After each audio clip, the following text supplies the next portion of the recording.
I would like to speak to you today as someone who really struggled to find their way, someone who was born into the religion but only came to grasp their faith at the age of 30. Do you identify as being Tendikyo? And if so, what gives you the conviction that this is the path for you, and when did you come to truly believe in God? And if you can't confidently say that you have an unshakable conviction about your faith, what would you say are some of your hang-ups?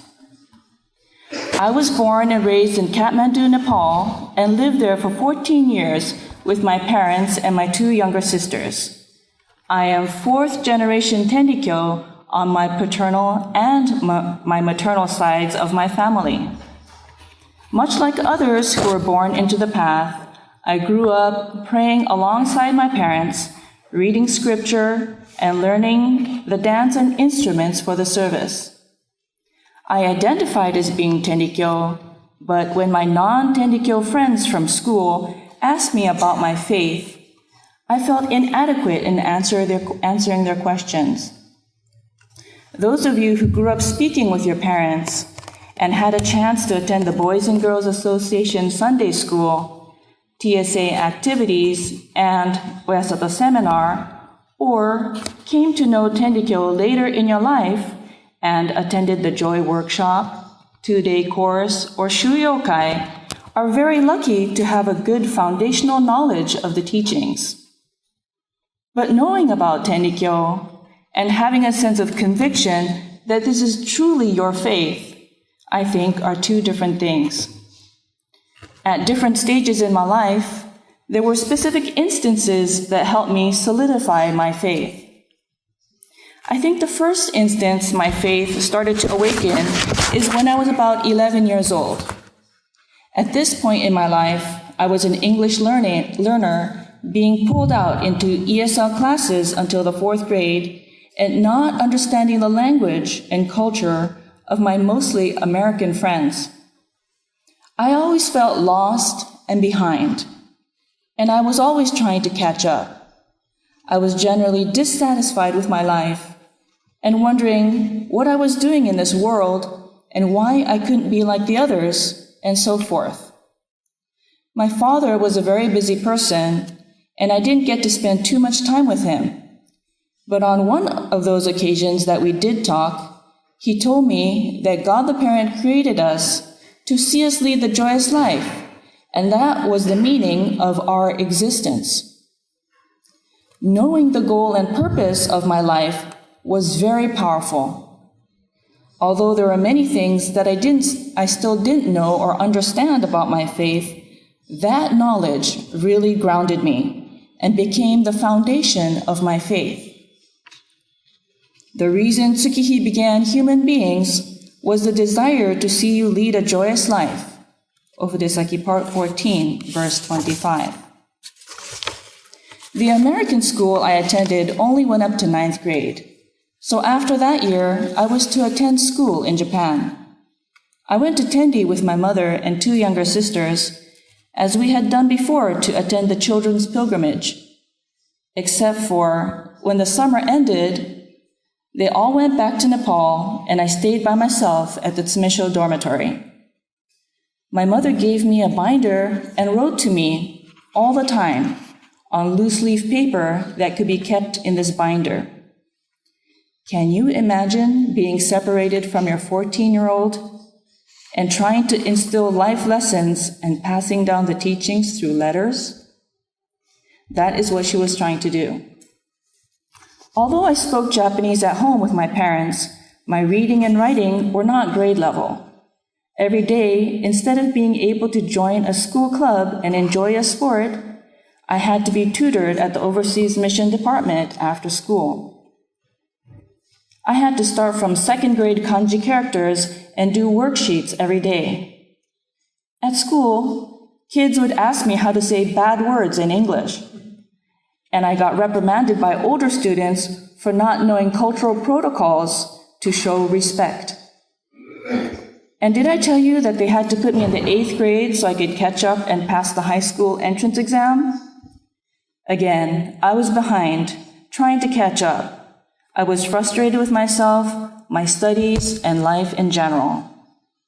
So when I was 15, for a middle school excursion, all the graduating students traveled to a faraway location, stayed at a Tendikyo church, and visited famous temples. One night, I thought I would assert myself and do something different. I joined a group of kids who snuck out at night, bought beer from a vending machine, and hung around a bus depot. Since we weren't local, little did we know that this was on the other side of the police station. And soon enough, we got rounded up in a police van. At the police station, we were made to write a handwritten document saying that we had been out after curfew, consuming alcohol, and had our fingerprints taken. When I returned to Tendi, my mother called me.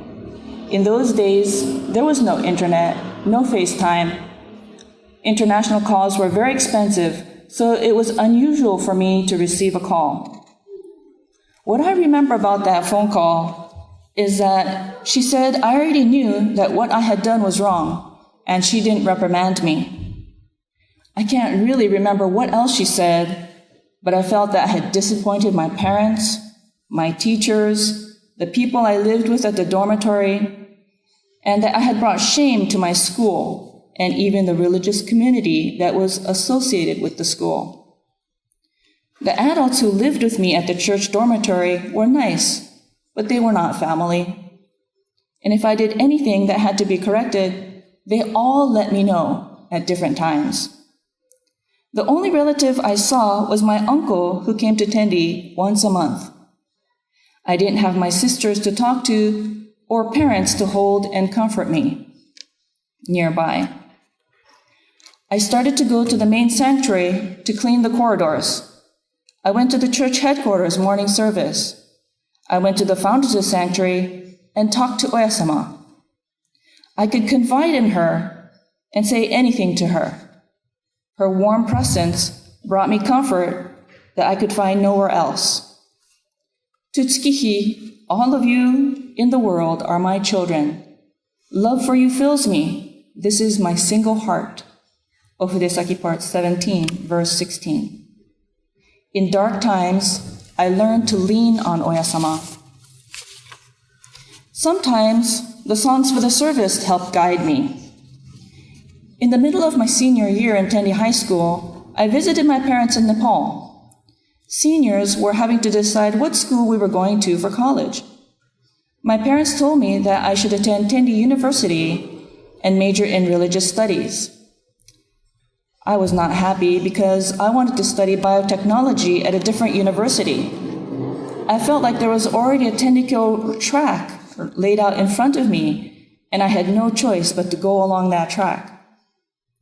Then one day, when I was dancing a teodori with my mother, Song 9, verse 6 suddenly spoke to me. I never compel you to go forth until you determine your own minds. I felt like God was telling me that I wasn't being forced to do anything just yet, and I was being given some time until I was ready to set my mind to devote myself to Tendikyo. That might have been a self-serving interpretation, but it took a big load off my shoulders and allowed me to accept the path that was being suggested to me. In hindsight, there was no better place for me to study religion than at Tendi University. I was able to learn from professors who were prominent Tendikyo scholars, people who had written books that I now use as reference materials when I am teaching or translating. In my freshman year, there was another incident that helped me in my life of faith. I was in a Tendikyo student group called Satom, Tendikyo Student Association, a student association for Tendikyo Overseas Mission. We had a guest speaker come and talk to the group. It was Reverend Tsunenori Ichise from Hawaii. We had an opportunity to submit questions, so I wrote, Why do we pray to our ancestors? This question had been simmering in me for quite some time since my childhood.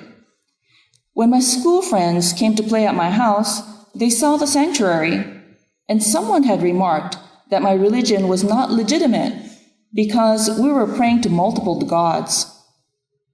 I understood that although there are separate shrines for Oyasama and God the Parent, they are one in truth. But I did wonder about the memorial shrine.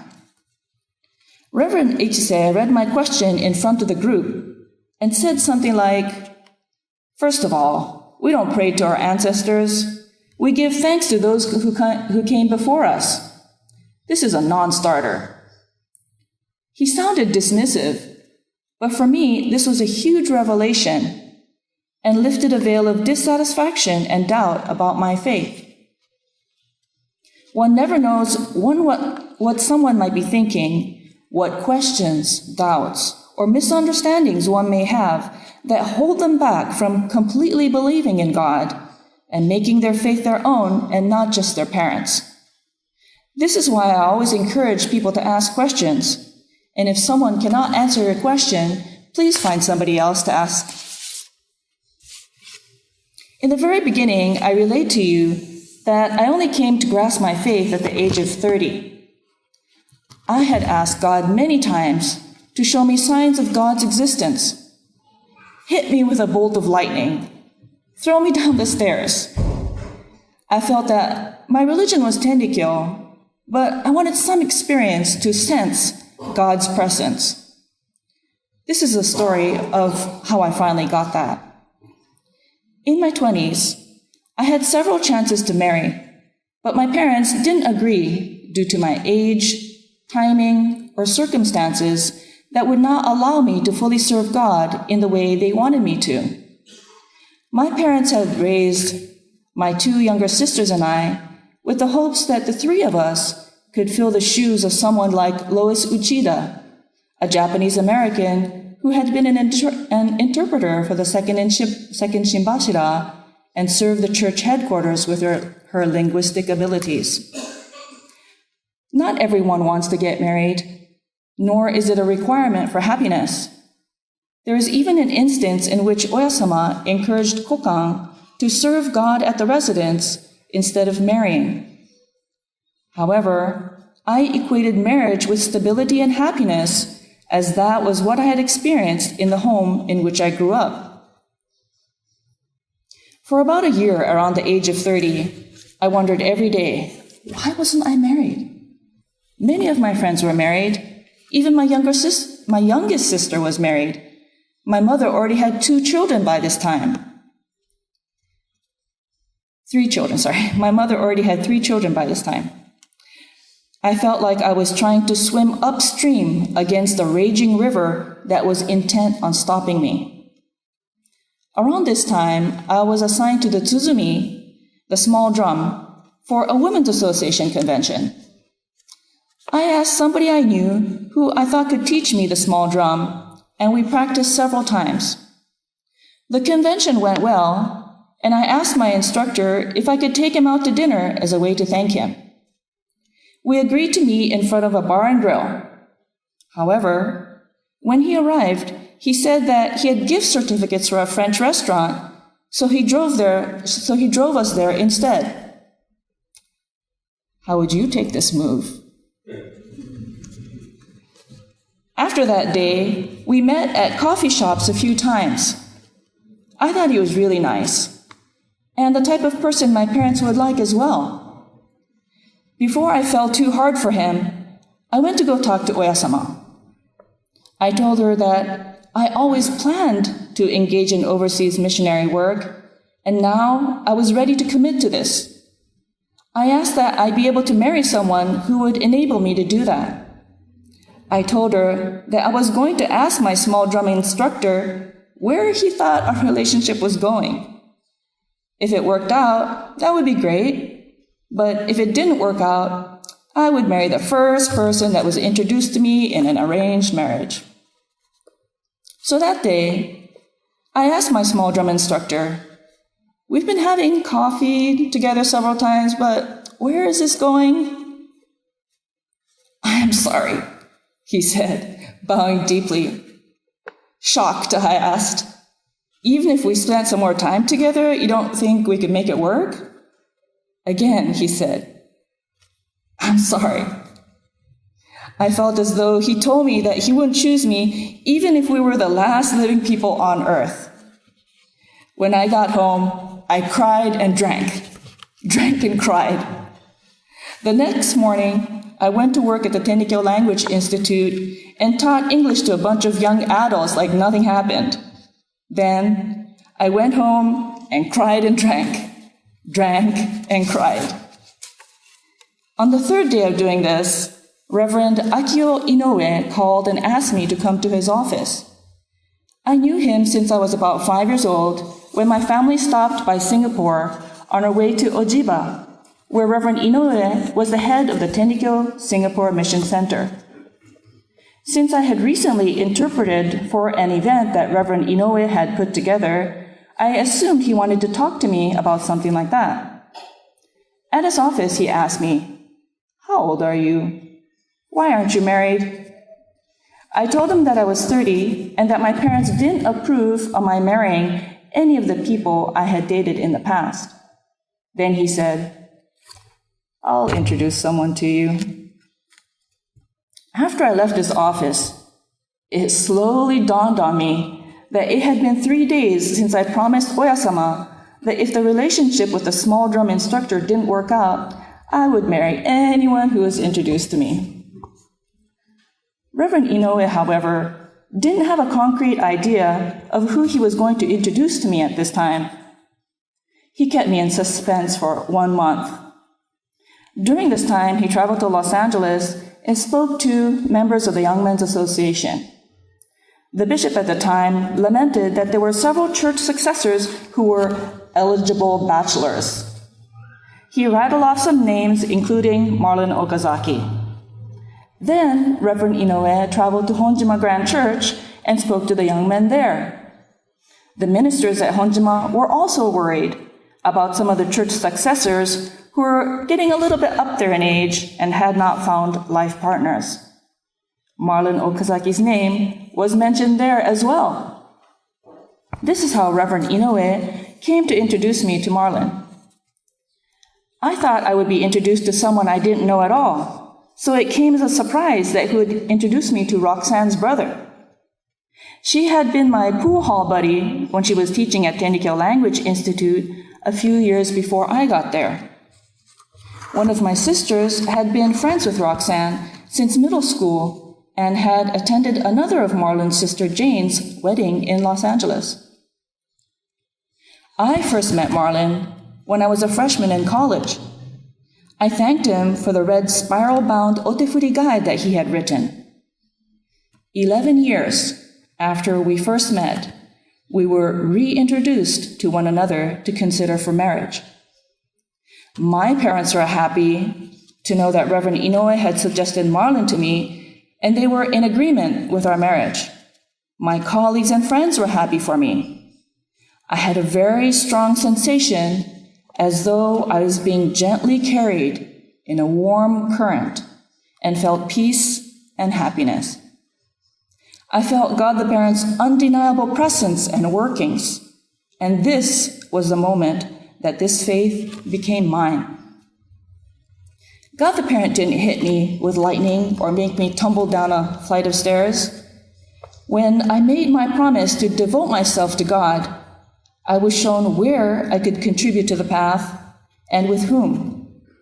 Various arrangements had been made before God brought me to a kind, devoted man in a navy blue happy and a bright smile.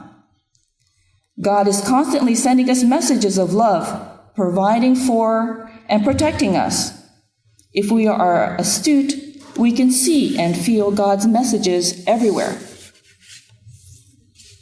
In case this hard-headed person still didn't get the message, or lest I forget, God has provided many other coincidences surrounding our union.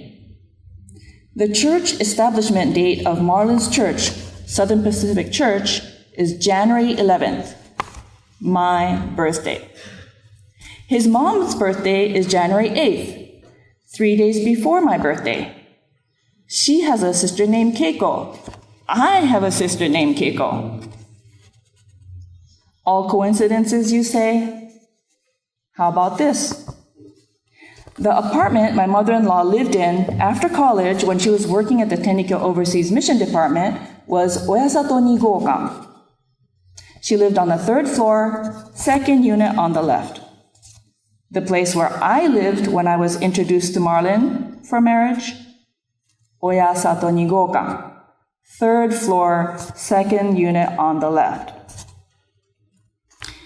If you haven't experienced God, if you say you've been looking and listening, but you still haven't found God, you might be on the wrong radio frequency. You might have the wrong remote, the wrong app. In the Divine Directions of January 13th, 1887, we read, Sa, where there is sincerity, you shall receive sincerity. You may not know what my sincerity is. It is my providence, fire, water, and wind. Further, Sa, you are to purchase my sincerity. Purchase my sincerity with your own sincerity. End quote. With your sincerity, may you purchase God's sincerity, awaken to God's boundless parental love, and experience peace and joy. Thank you for your kind attention.